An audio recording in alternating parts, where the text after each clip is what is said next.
GearWebsites.com is your source for firearms-based playing cards and books. We also have mugs, shirts, and posters with designs that we've made live. Of course, we have patches. Every Friday is Free Patch Friday. We appreciate your support. Thank you for shopping at GearWebsites.com.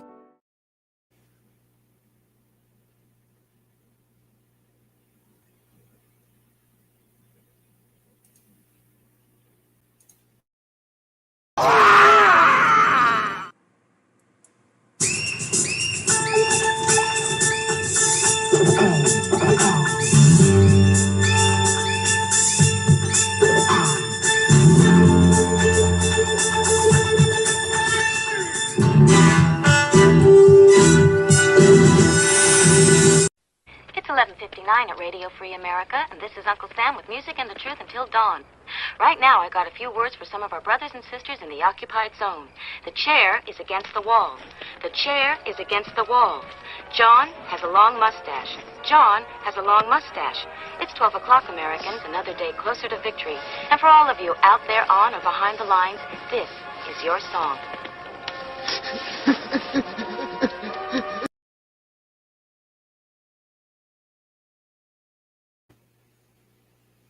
And welcome everybody to our Daily Gun Show. We come to you live every weeknight at midnight Eastern, and we talk about guns.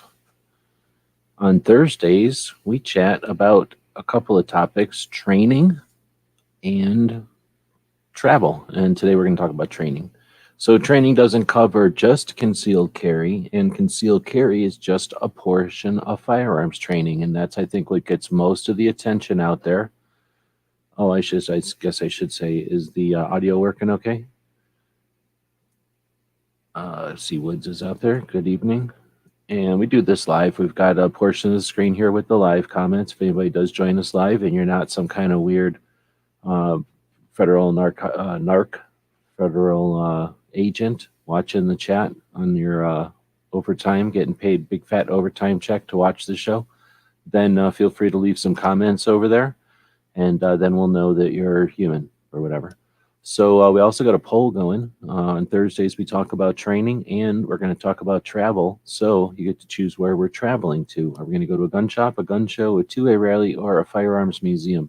Somehow it looks like all the votes at this point are for a firearms museum, so that'll be interesting. With that being said, like I say, on Thursdays, we talk about training, and training doesn't cover... Yeah, did you ever give me a heads up? Are we audio working? I think it's working. Anyway, it doesn't just cover CCW, which I guess most of the attention. However, it's got lots of aspects. Some of the obvious ones, gunsmithing and armorers courses, are pretty easy. But then there's your, well, there's other kind of training. There's tons of it. We're not talking about it all tonight. But then what we'll do tonight is head over. All right, thanks for the heads up there. We'll head over to this link to afteraction.net. Appreciate it. Thank you. All right, so afteraction.net. I don't even remember when I built this site. Let's go see when I built this site. Let's go way back. How far are we going back? All the way back. Going into the way back and drop the link in there. And let's head back. It looks like I built that site in 2007. Before that, nobody even owned it because the internet kind of didn't exist before then, really. So let's open this up and see what it looked like. Oh, here's an earlier one from May 4th of 2007. Very close to this date back in 2007. What the heck did it look like? It looked like this. After Action reports. Welcome to After Action. We are glad you found us. Take a look around. We have many things for you to find and explore. Current events, articles, and review of gears and places to visit both online and in person. We post maps and directions to favorite spots and lesser known treasures. All of our posts and articles can be reviewed and or commented on, so feel free to speak up and post an opinion or add to the information presented. The best place on the internet is the best part of the internet is the ability to share information. Are you kidding me that I had that written on a freaking website in 2007 and I still say that shit in 2022? That must be crazy. So let's see. If we had 166 articles, 235 photos, 1,000 something answers, questions answered. We had a whole bunch of different websites, 51 clubs. So this is a bunch of stuff we had back in the network back then. So let's dig in. Somewhere over here, we're going to have articles. So calendar articles. Will the Wayback Machine show us some of these articles? It does. So in 2007, we had a weapons light comparison. The COP 357 Derringer, Arsenal Bulgarian AKs compared to each other. A couple of those, Desert Eagle, Springfield Armory, some kind of thing. So this was Arizona Gun Runners was a gun shop we worked with, and we would get guns, go up and hang out and get guns, that kind of thing. This was the internet, or this was the pictures of the on the internet days, so you didn't have to worry about video or anything yet. But don't really see. There's a picture for him, Arizona Gun Runners, but I don't really see the actual reviews here, so I'm not going to keep farting around because it's all clunky going on the Wayback Machine. I don't think it changed too much. If we go to 2014 and take a look at it, let's see what it looked like. And then we'll quit looking backwards. Oh, nice. Look like a pile of crap. So this is a good guy. This was in 2014, must have been when Good Guy wanted to go meet Jaeger. So brought him out. So I don't want to talk too much shit, but the guy wanted to meet Jaeger, and he's like, "Oh, can you hook me up with get him out and take a class and blah blah?" And I'm like, "Yeah, probably." So went out there and I'm like, "Hey man, this dude I know on the internet wants to take a class, and here's the kind of guy Jaeger is." He's like, "Get him a fucking gun, let's go." And then Good Guy's like, "Oh well, I just wanted to say, hey, I'm leaving." And he fucking got a slot in the class and then left. So it was, whatever. So this is after action. This is back in the day. I don't think these articles all work anymore. Let's take a look. Back in the day, though, I would write articles about the different classes that we went to. I guess they do work. So we had these forums. I've talked about Gun Chat back in the day. So way before gun channels, there was two different versions of Gun Chat, and that was a forum, an alternative to some of the mean national level forums. It was like basically gun channels of forums, right? A bunch of cool people got together and helped people out and encourage new people to join and ask questions and get familiarized with the gun community. It was a lot of fun and it was awesome. And then, like all things, it eventually aged and became outdated and less interest. And the people that were new became more experienced and moved on and didn't need the help. And the people that were there to offer experience aged. So, we it transitioned into YouTube and then the community there, and then eventually gun channels came up as another attempt to get that back. So in that realm or that era of having the online forum called Gun Chat, we were minding our business, and I was doing all this different experience on all this different training. So this one, for example, was in 2006. I went to Casa Grande, a little town kind of between Tucson and Phoenix. And there's a police range there. The tactical response was having a fighting pistol class at.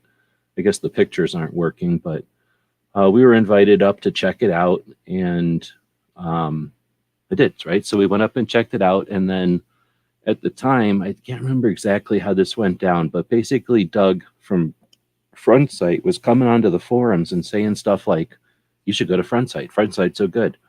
And I said something to the effect of, "Yeah, what the fuck? Get out of here, man. Like, if Front Sight's so good, then put your money where your mouth is." And he's like, "Oh, no problem, here." And he invited me and a bunch of people up to Front Sight for a while. And I was like, "Is this legit?" And he's like, "Yeah." So I asked around. I'm like, "Hey, do you guys want to go to Front Sight?" And they're like, "Hell yeah, let's go to Front Sight." So I think we went there for like a week, something like that, like a while. And then came back and we were all jazzed. And then we immediately started to look around, and Front Sight's got connotations, but anyway, so then we started to really get into training. It was a lot of fun. So I like to thank Jaeger for giving me the idea in the first place and giving me my first introduction, giving all of us really our first introduction to it. And then Front Sight for giving us like definitely what do you want to call that? Like oh, no wonder I'm looking at the thing again. So here's what it looked like back in 2016, I guess. Just kind of a mess. I don't want to look at that one. So front sight, let us get up there. So here you go. We went to tactical response a couple of times, got jazzed, really figured out what training was all about. Totally blew my mind considering other stuff I'd been to is like hunter safety and concealed carry and scouts and stuff, right? Like totally different kind of stuff. So, or I guess military a little bit, but nowhere, nothing like civilian training. Went to front sight for this whole big pile of stuff to do at front sight, and then I was like, right on. Training is cool. Let's get more training. I live in Arizona where there happens to be a lot of opportunity for trainers to come in and travel. We have outdoor ranges, we have private ranges, we have private property that people invite people to in lots of different, I want to say like, big to small, fancy to elaborate to no frills, and then friends and elaborate, produced situations. And along the way, I met people and then had just shoots and stuff, just other stuff. So started to record the different actual classes that I went to online and on those forums and stuff. And because we were doing this stuff in 2006 and 2007, there was no place online that let you put a lot of pictures. And if you open up one of these or two of these, the pictures are probably dead, but it looks like the articles are working. And all these pictures were too much for the forum. So I would post the pictures on the website, post info on the forums, but then link people to these reviews. So this is one of my reviews from Paul Gomez, I think it said. So let's take a look at that. So this was from March of 2007, and I don't have the pictures, but you'll have to think in your mind what it would look like. So maybe one day I'll put the pictures back in here. Why does it keep going? Oh, you see what happens is I click on it and it takes me to to the Wayback Machine. But oh well, thanks to Wayback Machine for giving me my old website back. So this was from 2006, 2007. Paul Gomez, he's passed now. He's a super cool dude. He worked for LMS at the time, Last Man Standing, LMS Defense, and we were friends with everybody at LMS. And I guess, like I mentioned, we had got introduced to training. I'm in a good spot here in Arizona, so I started to put the word out. I basically emailed everybody I could find that was a traveling instructor that did anything near Tucson and asked them if I could audit their class, if I could hang out at their class, take pictures, participate, experience it, and then share that like I was doing. And lots of instructors reached out and said, heck yeah. And then once the word got around that I wasn't a pain in the ass and I was helping out, then boom, I got invited to lots of classes. In fact, after a while, the instructors would get in contact with me and go, hey, we're coming to Tucson, coming to Arizona. Can you come up and join us? And, so I never really pulled triggers. I never was trying to get free classes out of them. I just wanted to share what was going on. And I was sharing it with the world and not with military only, or not with the doctors and tech people that they kind of needed at the time to fill the classes. I suspect still need to fill classes, which is the kind of reporting that I wasn't offering and they weren't looking for. So what I was doing was I was kind of making it more for the gun shops and the gun ranges, probably, and the shooters that were willing to show up but hadn't been convinced yet. So maybe that's my audience, right? So in other words, they appreciated it, and they all were very gracious in letting me attend, and I got to experience a lot of cool classes. So let's talk about this one, Paul Gomez. Why am I looking at day 2? Let's look at day 1, I guess.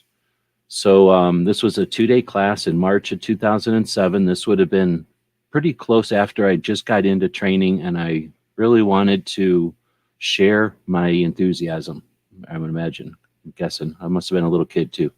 So the AK 101 course is a 2-day block of instruction which focuses on developing a consistent, non-diagnostic, combative gun handling skills for the Kalashnikov weapons platform. This course is designed to instill robust gun handling to enable the student to efficiently manipulate and utilize the most common military small arm on the planet. A heavy emphasis is placed on recognizing and understanding the concepts that drive the combative use of the carbine. Topics covered will include Design orientation, the combative platform, loading and unloading, status check, wound ballistics, sighting concepts, trigger concepts, ready positions, transition to pistol, gear selection and setup, non-diagnostic stoppage reductions, alternative firing positions, firing while moving. It's taught by two top AK-47 experts in the country, Paul Gomez and Yancey Harrington, from Last Man Standing in March 2007. So that's probably their intro. That doesn't sound like what I would write. So let's see. The AK course is a 2-day block of instruction. No, that's all theirs again. So each student brought at least one AK, so we had many types to use as examples.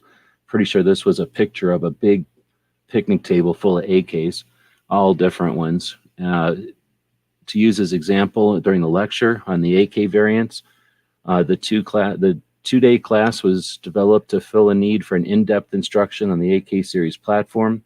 Many years of nonstop production has resulted in estimates of 80 to 100 million AK series rifles. Estimates for the M16 are around 10 million. The HK 10 million, most common FAL and Uzis at 10 million each. So using basic math, it's the most common rifles. I guess I probably stole that off of the internet somewhere. So students shot between 900 and 1,200 rounds during 2 days. The course is not all shooting skills. Live fire practice was broken up with breaks in the shade to reload, rehydrate, and listen to lectures. They needed to bring all this stuff with them, 1,000 rounds and 100 rounds of pistol ammo. Let's see. It was open to anyone interested in the AK, and working knowledge of firearms was really young. So Paul was a 13-year veteran, had been in the private training industry for 10 years since. His knowledge of the HK rifle and its operation was evident, allowed him to effortlessly relay the information to his students. He was very comfortable. It's very, you can tell certain dudes have experience teaching, and he was definitely an example of that. Yancey, he's another well-known name in the firearms industry. He lives here in Tucson. During his 4 years with the 82nd Airborne, Yancey was first introduced to the AK. And was intrigued. Yancey's fighting course as well as familiarization to the AK. Students shoot and move and transition to a sidearm and learn the malfunctions and maintenance. So I know Yancey had done some contracting work too, but I'm sure his familiarization courses with the military and then working with guys that do foreign weapons familiarization for the Marines. I know he worked with them. So he was also very experienced with the platform and operating it. Let's see. So the course starts quick in day one's intro, safety, paperwork, and out to the range. Typical to a shooting course, this course starts with the basics, operation manipulations, clearing malfunctions, drills designed to enforce these procedures worked. As an observer, it's always interesting to see how clumsy and awkward students start out on day one and how quickly they learn the most efficient movements. And this one was actually an interesting class in 2007 because it was right at the end of the assault weapons ban, and plenty of people who had never owned an AK were buying AKs all the time. And this was a class for the few on the AZ, was it called the AZ shooting? I think it was just called Arizona Shooting Forum. A bunch of folks on there were interested in learning how to work their AK. So they basically arranged for Paul to do this class and call it like but not less an orientation to AK, but like, let's get in as if we were heading over to be operators or something like that. So it was a pretty cool class as far as like getting right into working it instead of introducing everybody to it. But it meant that everybody was kind of new to it.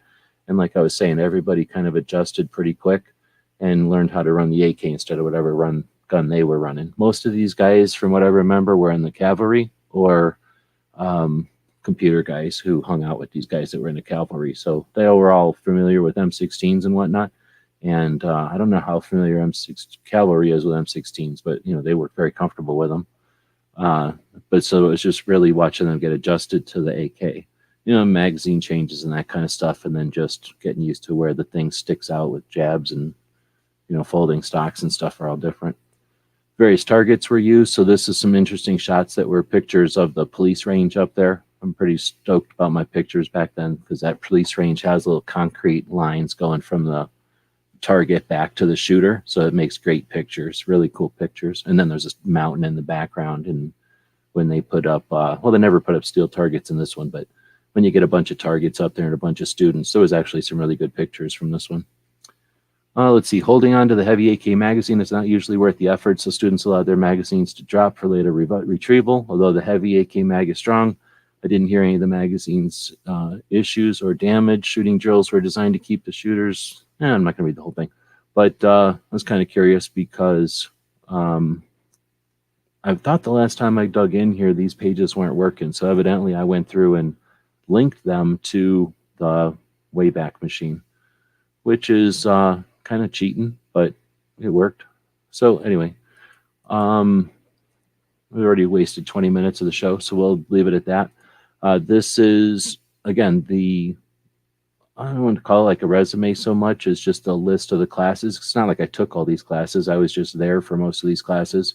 Some of them I did take, and every once in a while, I just felt like pulling triggers, or it was a class that I wanted to take. Like after I met Masad Ayub, started taking Lethal Force Institute classes. I went to one LFI class, and then once I figured out that Mas would be cool if I took the class, I went to started taking them. So that 40, is one that I attended. The GSSF armors and stuff like that I wanted, or the Glock armors, that was stuff I didn't want to just watch. I wanted to have the armor certification. But a lot of these I would just show up and hang out and be useful and make reviews of the class. So it was pretty fun couple of years, and it was an interesting evolution of training. So you had the end of the assault weapons ban, and you had a proliferation of new, you had some rails, but you had some vert grips, and you had some, there was a little exploration into the stocks on AR-15s. So you had some exploration into new concepts on the AR-15 and new ways of shooting, and some of that was influenced by competitive shooters, and some of the instructors are definitely competitive shooters, either entirely or a good portion of their skills. And then you've got the ones from the military, of course, you got some from police, but then you also started to get people that were other specialties from military and police, and then getting to just other things completely, just people that were instructors, or people that were teachers, in other words, educators that decided they could teach it, or gunsmiths that decided they could teach it, or during times of stress or pressure on the industry, on the community, there might be a need for firearms or CCW instructors, and maybe people just did it as a way to make some extra money for their gun shop and then stuck with it. I definitely know some folks like that. And then once you're a CCW instructor for a number of years, it's a natural, not the natural, but like one natural path from that would be to become some sort of a NRA instructor and start to teach NRA certification type of classes, or from one of these other roving instructors, become an affiliate instructor for them, or be able to teach their curriculums. You also had instructors that would get out-of-state CCW credentials, like Charlie, riding shotgun with Charlie, can teach the Utah CCW class where he goes. So you had these instructors developing. So it was interesting for me to see the heyday of the military / police instructors. And then I don't want to say the end, because they're all still here, but it was the end of the era where that's all there was. And I would say by the time you got to 2011, that's when you start, maybe 2010 or something, that's when you see Magpul hit the scene. It's a whole interesting situation there, because there's so much to unpack with Magpul. But for people that remember, you had the DVDs hit the market, where people could just watch a DVD over and over and over again. And you had the forums, and you had a DVD. This is before streaming video still.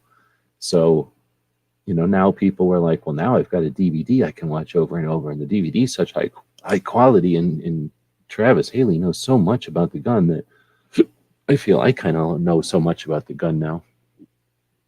So that was an interesting era. So then you had the people that would show up as new students to the classes after having maybe watched, dozens of DVDs.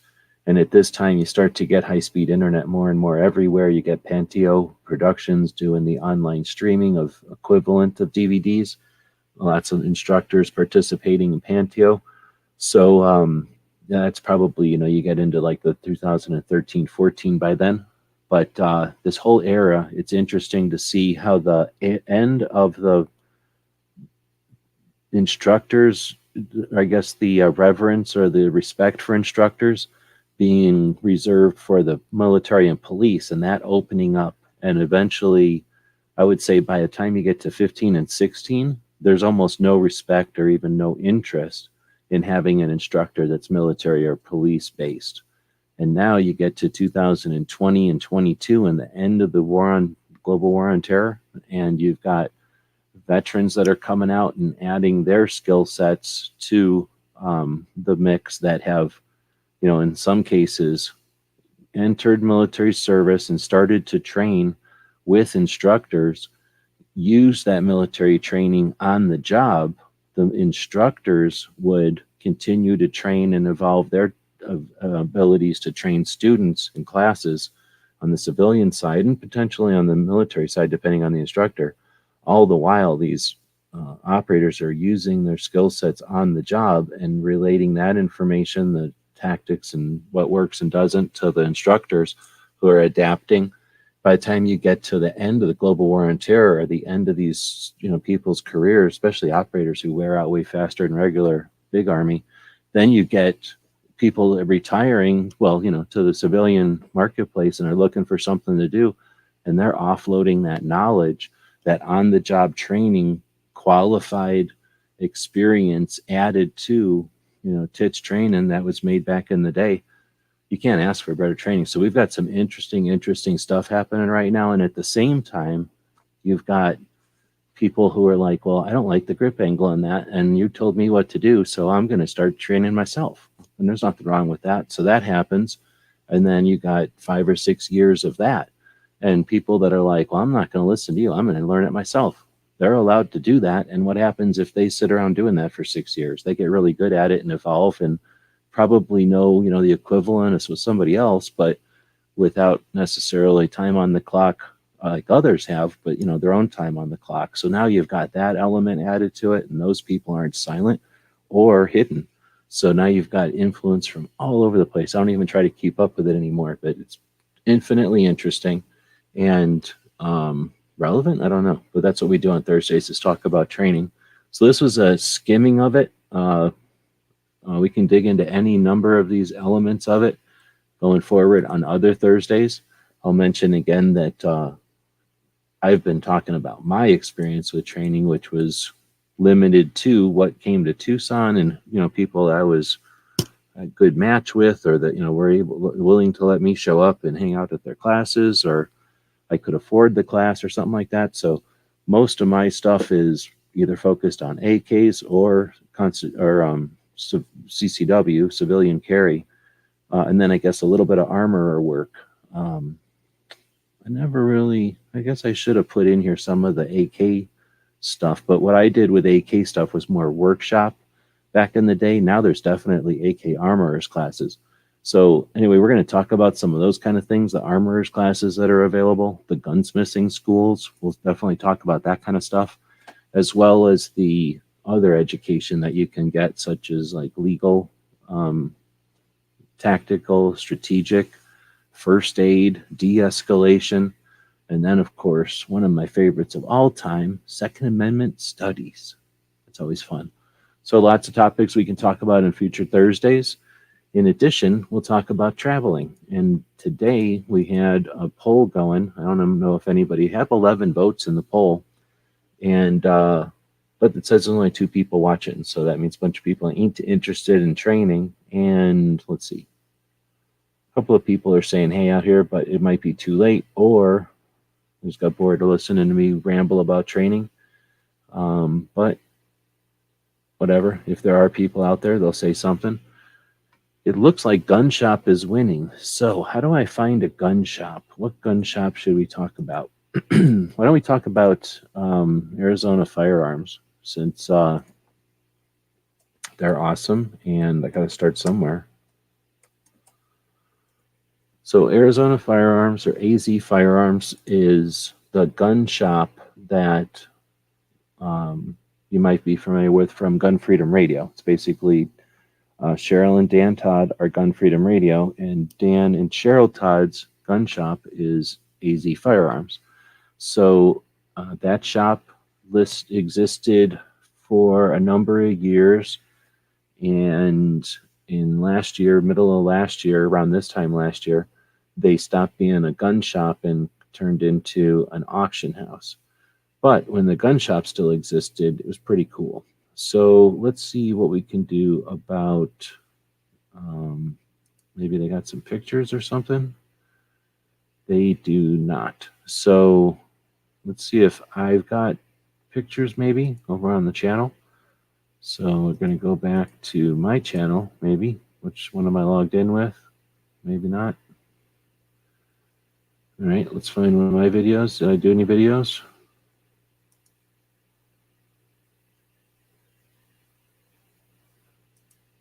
And we'll go over to my videos and see AZ Firearms. One of the cool things about AZ Firearms, besides, whoa, how did that happen? I just typed in F and I got a whole bunch of stock reports. AZ Firearms.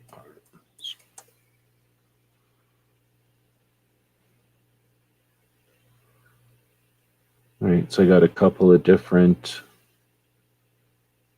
things going on here, but it doesn't look like necessarily a video of AZ Firearms.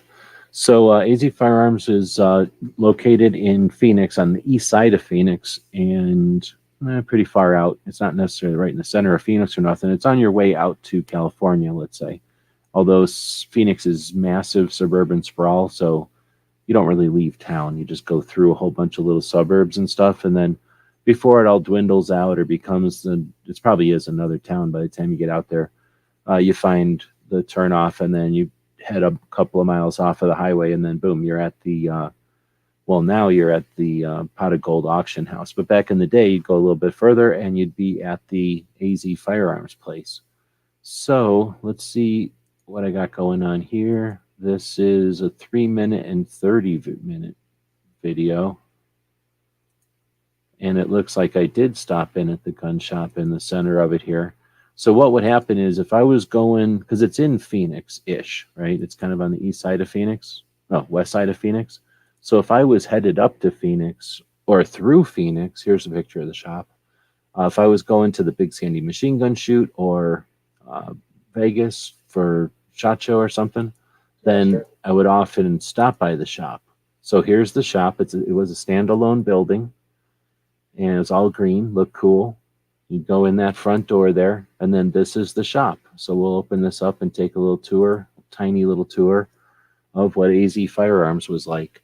So when I say floor to ceiling, I'm not even kidding. That's an M1 carbine giant school and like instructor's model. I've seen that M13, 1918, 18 or whatever it is next to it. And I've seen a big giant bar before. I've even seen a big giant Garand. I'd never seen a giant carbine before. That was super cool. And I think there was a price tag on like everything in the store. Look at all the handguns too. They had these glass cases with all the wires and stuff and all the handguns in there. Tons of firearms, so just tons of different varieties. There's big 50.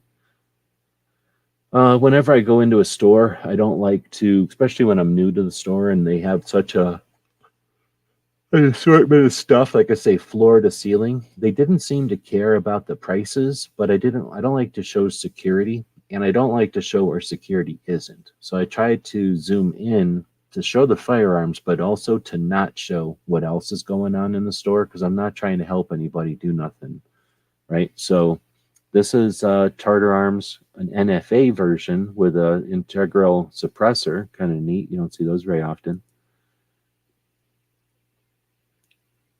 like at all. They just had one on the wall. There's a, I forget what you call that thing. Somebody will know. SSAS or something. Safety on.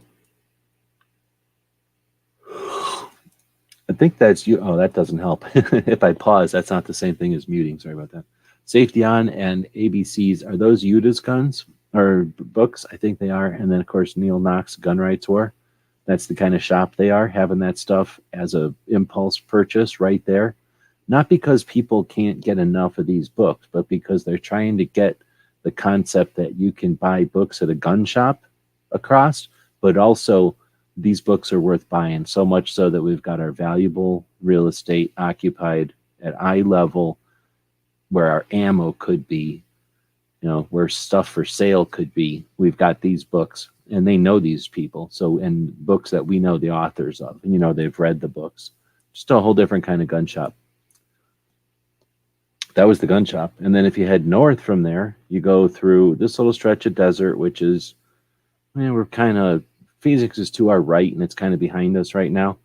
And then as we get a little bit further, Phoenix is definitely behind us. And over to the right is one of the lakes that they made. They just put dams up and make lakes all over the place in Arizona. So there's a lake to the right of us over there.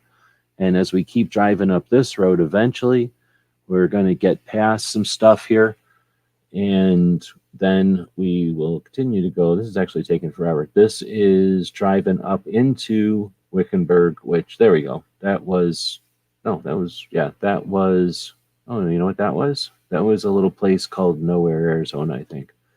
But now we're up going into Big Sandy, it looks like. We drove, that was Wiki Up, I guess. It just didn't seem like it because that was a long time ago. So this is, once you get past Wiki Up, you have to drive through a little bit of dirt road. It seems like more than it is. It's not that much dirt road. Then you get to the end of the dirt road, and there you are. There's dirt. This is Big Sandy. So you drive to Big Sandy, and you're down here by the parking area, I guess you could say, the camping area. As you come in, boom. The place up here is the firing line. That's about a quarter something mile long. Everybody else parks down here and camps. I was in the van, it looks like, so I was living the life of luxury like one of these campers. You'd pull in, and if you're smart, you'll pull all the way in. And can I back out like 3 spots? Oh, kidding me? Seriously, that's a lot. So if you're really doing it, you'll pull almost all the way in, and then up here somewhere is where the tickets are. So you'll pull all the way up, get your ticket, and then pull back and find some place to park and camp. Pretty nice. You got these little porta potties all over the place to poop in. And up there on the hill, there's a 4-H that feeds everybody. Otherwise, you just hang out here and enjoy the Arizona. So that would be, I guess this is what the firing line looks like up there. About a quarter mile worth of pop-up tents. This would have been leaving Tucson and heading up to Phoenix. So that was a 3-minute video that I must have done to show off a couple of gun shops, the Hub and AZ Firearms, on the way up to Big Sandy back in 2019. And just using the dash cam footage and whatnot. Let's see.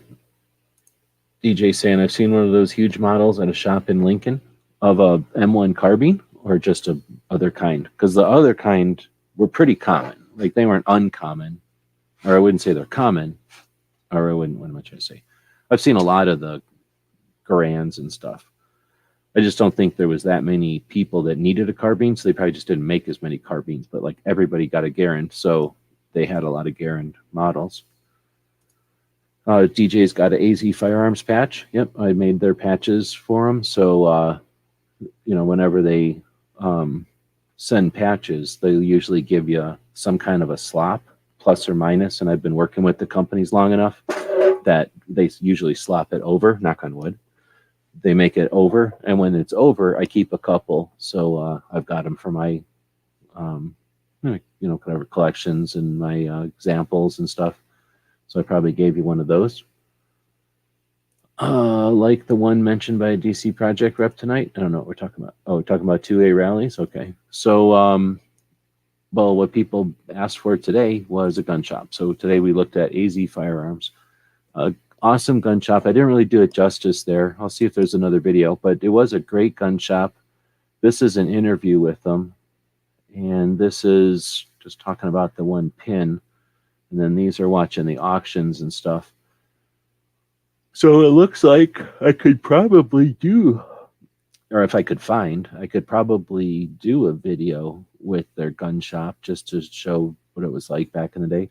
It wasn't the biggest gun shop in the world, but it had a lot of cool stuff. And well, to be honest, they had one of the cool one. I only got like one gun I even ever want anymore, and it's amazing. And they had one there, which I never see. Unfortunately, I didn't get to shoot it, but I got to see it, and I rarely get to even see it, so that was cool. And then they had a lot of cool stuff. And then they moved the shop around. They made it kind of where the auction house was became the shop. They moved the auction house over.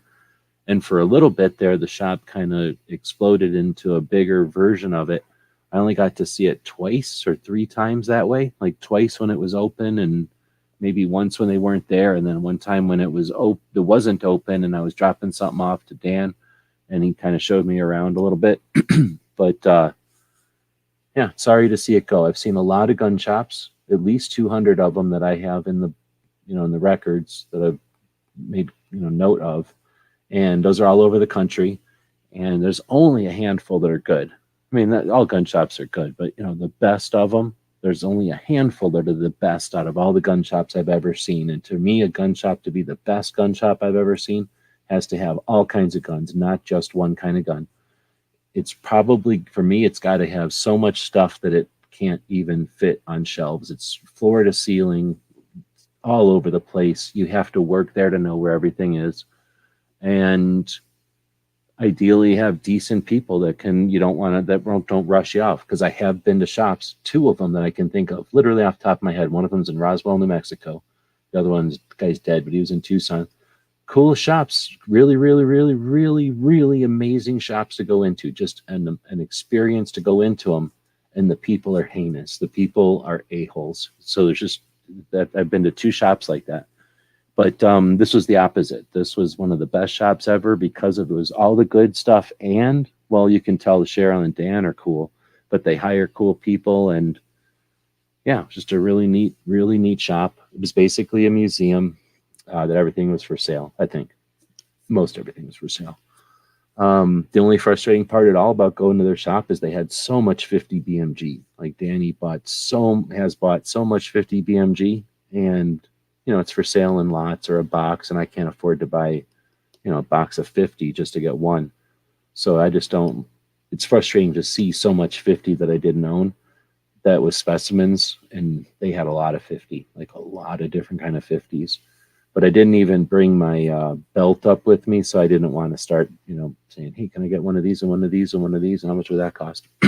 But aside from that, it was a great shop, cool to visit. And the other thing is it was tough to meet up with them too, because they were almost never there, or when they were there, they were busy, but they weren't, they were constantly going out and doing activism, going to meetings, being on boards of stuff. So rarely at the shop. So I'm sure it's, well, anyway, that was another aspect of it. All right, well, we're almost at an hour. And with that, I'll run through the comments again. Sandhills was out there. Gunmetal guy is out there. He's probably still awake. Guns Barbecue. It's probably, I don't know, they're watching from an after chat. It's kind of creepy. DJ is saying stuff. And then Patriots out there. All right, well, with that, I guess we'll wrap it up. I'll be adding more stuff to the show. It's one of those things I got to kind of get back in the habit of getting the thing going and being live. But our goal is to have a canvas here to build stuff on.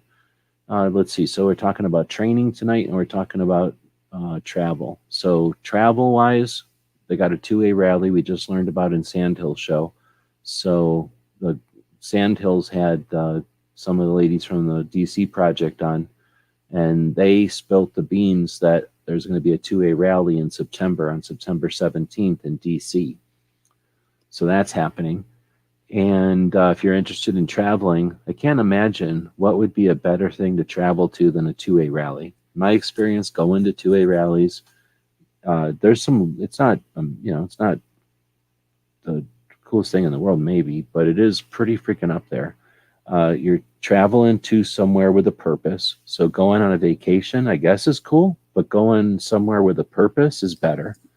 Um, Having an adventure, I would definitely recommend taking a road trip to go to DC. You can have an adventure in an airplane, but it's going to be some stress and it's going to be some, oh, I'm taking my airplane, I'm going to cut it last minute so I don't have to spend an extra night at a hotel and blah, blah, blah. And you spend so much money in the airplane, you're trying to save money everywhere else. Drive to DC.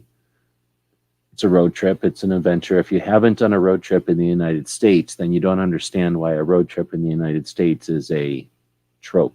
It's why it's a thing. Like, we have guns and we have cars and we have cowboys. Like, it's one of our things. Cars, the interstate system, the well, at this point, the infrastructure that's designed for people who travel is something that if you haven't experienced it, use a Second Amendment rally to instigate that. You might hate it, or you might find that there's reason that there are recreational vehicles, RVs, is because people love the road as much as some people love the ocean. Some people love the road as much as they love, I don't know, sewing or cooking. Some people buy motorcycles because they love the road so much. They may like the motorcycle, but they probably love the road. And if you haven't taken a road trip, you don't understand what I mean by the road. So you might hate it, but the only way you're going to know that is by taking a road trip. So September 17th, there's a road trip. Travel is the Second Amendment right, or whatever, our liberty, blah, blah, blah. Right to travel is in the Constitution somewhere in there says we can travel.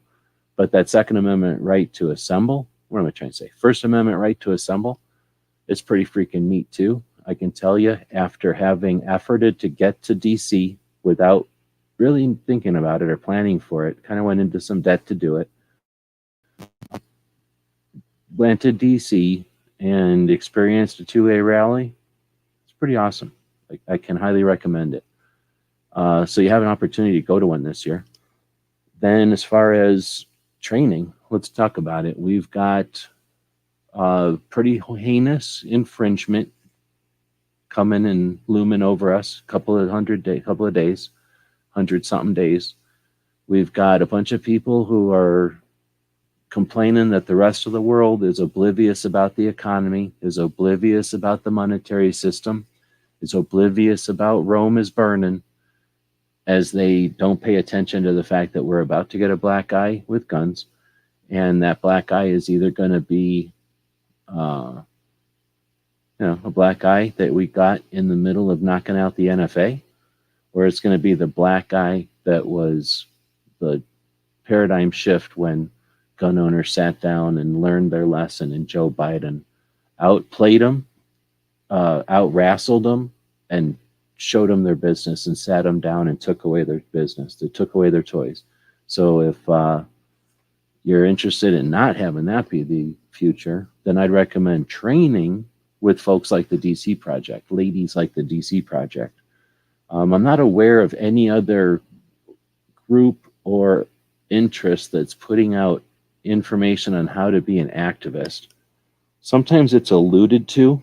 The Gun Owners of America interview with Crump today, with the guy from Florida, was alluding to the fact that Gun Owners of America had some activist instruction information, like guides and ideas on how to be a better activist at a grassroots level. And I've definitely heard of people suggesting that they'd offer that, but I know I've seen actual success and work done in that direction with the DC Project. So if you haven't been to a rally, check that out. And if you haven't trained, I'd recommend considering getting some activist training, something like what they do at Ambassador Academy. Where could you get something like that you could just maybe pay $350 and maybe show up on like a Thursday and then hang out for Friday, Saturday, and Sunday with maybe a bunch of other firearms enthusiasts, but maybe content creators and trainers even. And then the trainers could learn from the content creators, and the content creators could learn skill set and abilities from the instructors, and everybody would gain from that.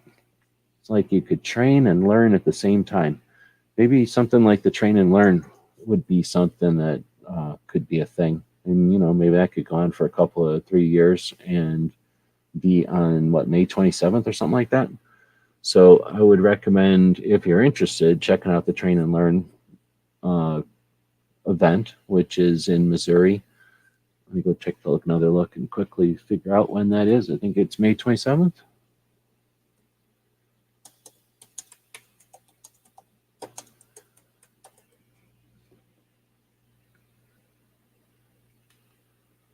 Boy, I messed up the spelling so bad by putting an S instead of a D that I couldn't figure it out. And then learn, I couldn't figure out learn. There we go.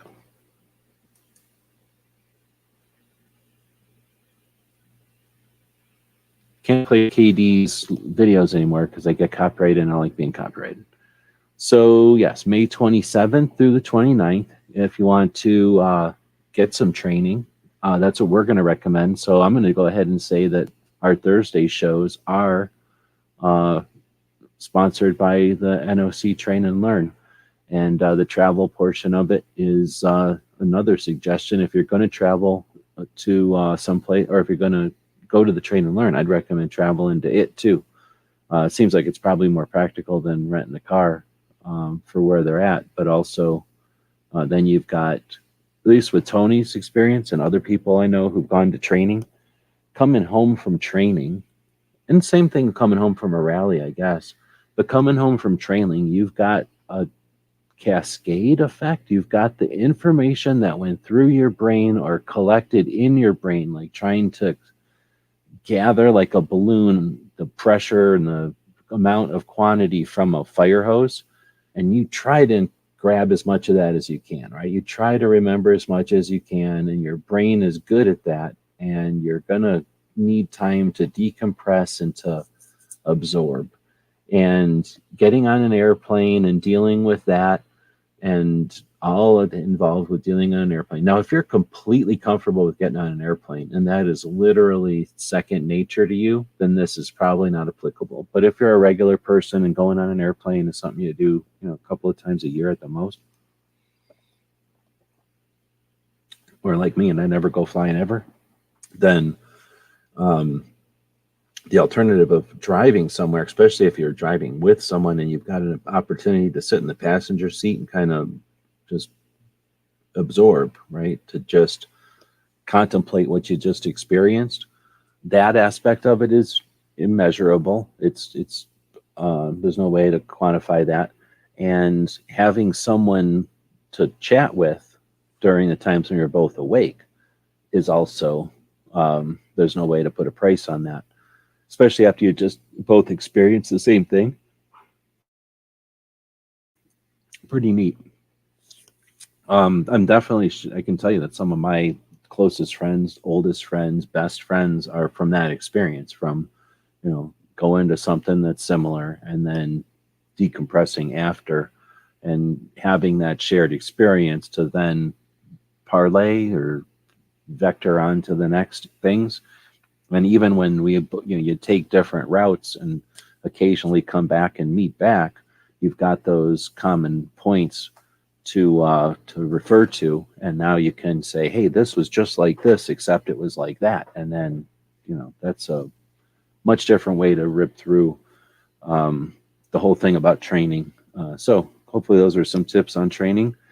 And definitely, if I was still in the game, I would be going over to this Train and Learn, because this is definitely the place to plug in with a bunch of folks who are getting started and doing their thing and in the midst and networking and reaping the benefits of all of that.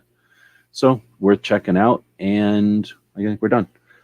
Let's see, on the drive home from the Train and Learn would be a great opportunity to make after action stops. Like stop and make a video with after action stuff. For sure.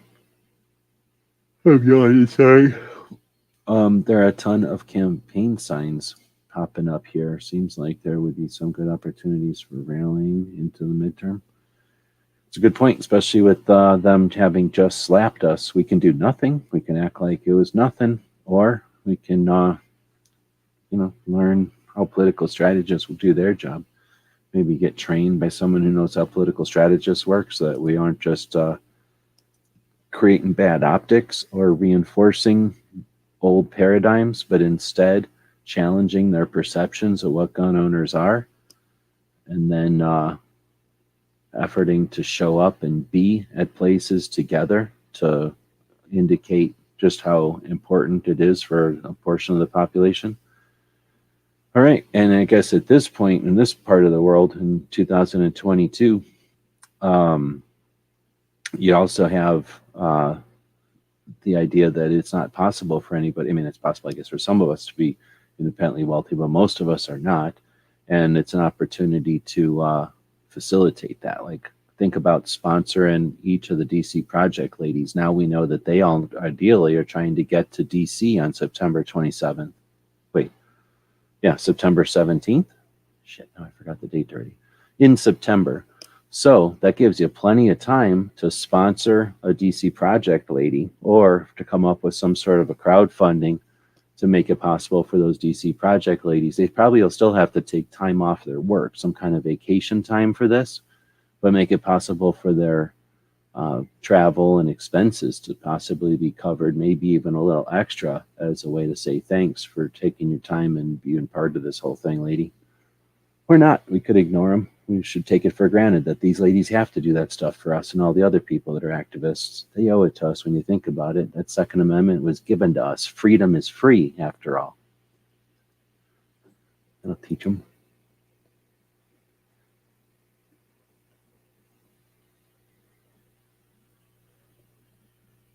Hey, did you know that you could help support our future projects and let everyone know you're a fan of what we do? Check out our print-on-demand store. We have a tab here on YouTube. When you click on it, you can choose from a bunch of different items. We have shirts and posters and coffee mugs. Click on the one you like. When you find the design you want to put on it, choose a color and a size if it's appropriate. And when you purchase these items, a portion goes to help fund our future projects. We really do appreciate your support. You get some cool stuff. When you get that stuff, post pictures here and on other platforms, and we'll hook you up next time you order from our Gear website store. Thank you for your support of gunwebsites.com.